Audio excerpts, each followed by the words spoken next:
as a young woman who's now launching a startup company of my own, I was really interested in the two of your stories from Clara Shih. Am I saying that right?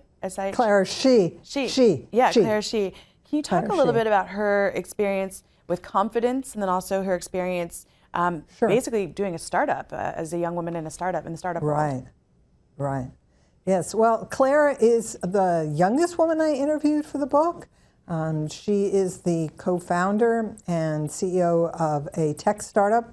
It's called Hearsay Social. She started that with a male co-founder in her late 20s.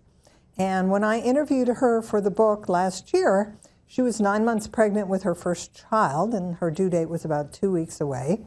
And before we started talking, of course, I wanted to know what kind of maternity leave policy did Hearsay Social have? Because I think there are many young women entering the workforce who have this mistaken impression that maternity leave is standard at all companies, and that they won't have to worry about taking time off, without pay to be entering parenthood. Well, it turned out Hearsay Social did not have a maternity leave policy until she got pregnant, but she then set up a task force, recused herself, and was planning or thinking about taking 4 months off. But I said, will you be able to do that, the 4 months maternity leave? She said, I don't know, because I consider this company to be my baby. Now, the confidence question, and by the way, I believe she did not stay home the full 4 months. The confidence question for Clara arose when she went to Stanford as an undergrad, the school where I got my master's degree. And she entered a very rigorous academic program where she was studying very hard and all the time.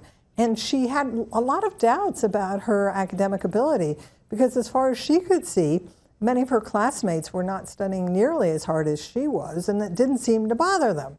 Well, she didn't realize that she was actually doing a lot better than they did, and she graduated with the highest grade point in her department. And so that gave her the inspiration and the confidence going forward to basically, not pay attention to that little voice, which many of us have in our heads, men and women alike, that we are imposters, that we're not good enough, or we don't belong where it is we've arrived. And she would always, if she got in positions where people doubted her or questioned how she could possibly be as successful as she was at such a young age, she would remember what had happened at Stanford. And to Clara's credit, she ended up going on a public company corporate board when she was still 29 years old, Starbucks. Wow, it's amazing.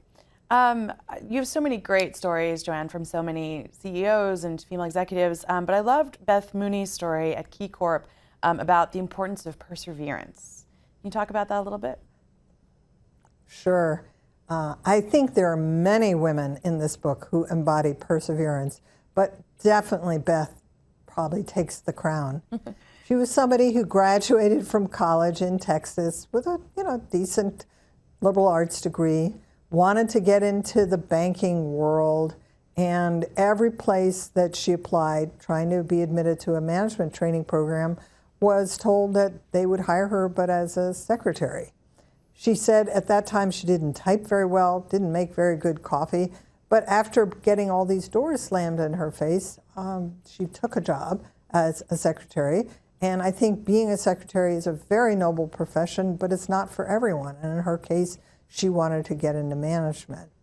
And so when she and her husband then relocated to another city in Texas, she once again made the rounds of banks. And she talks in the book about this rather heartfelt interview she had with a guy who was the head of HR for one bank, who just kept telling her she wasn't qualified. She only had her undergraduate degree. She did not have an MBA. But he really wanted to get her out of his office, I suspect, because some colleagues were hovering by the door who wanted to go to lunch with him. So he said to her, well, if you really insist, come back after lunch and you can talk to so-and-so. And this was a man who ran an entry-level management training program. And so she came back and, somehow talked her way into having yet another interview with this other man and had the same response. And they went around and around, and as I recall in the book, that she was there for over an hour trying to prove to him that she had what it took to get into their program. And once again, I think this guy just got kind of worn down. And he finally agreed to let her enter their program. The irony is she later lost touch with him, and when she was appointed chief executive of KeyCorp, and at that time, and even today, the very first woman to run a major financial services institution, a publicly held one in the U.S., among the 20 biggest, that is, she heard from him. And she heard from him about the fact that he really had no idea sort of who she was or how he somehow found her on his calendar. I guess the other guy had called ahead and had her put on his calendar. But that he was so glad that at the end of the day, he had bent to her perseverance and let her at least make her pitch. And so the moral of that story is it's fine to start out at a low-level position. If you aim high, it's going to teach you humility. It's going to teach you people skills. It's going to teach you how to make people notice kind of your strengths. And then it's okay to be somebody who perseveres to get the kind of job that she or he really wants.